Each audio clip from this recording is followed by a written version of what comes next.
Lähes suoraan radalta toiseksi viimeisenä startannut Kaisa Ylätuuhanen ja Hikka, Border Agility Team, hallitseva Suomen mestari.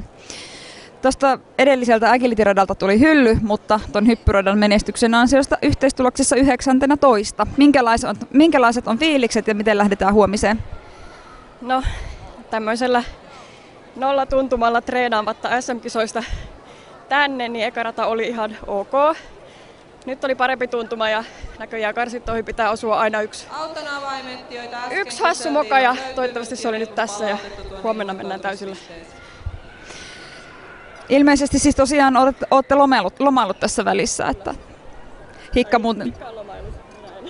Hikalla on edelleen tommoset kesätunnelmat, hänellä on vinkulelu tuossa.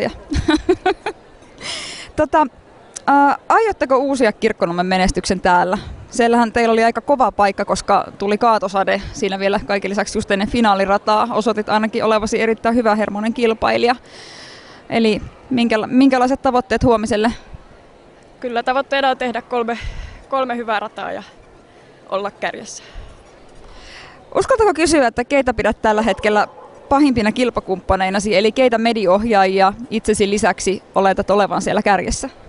No nyt en ole nähnyt tuloksia, ketä meni tuossa ennen, mutta ainakin toivoisin, että siellä on Katja ja Koko ja Taneli ja Pantse. Kiitoksia ja oikein hyvää huomista päivää kisalykkyä. Kiitos.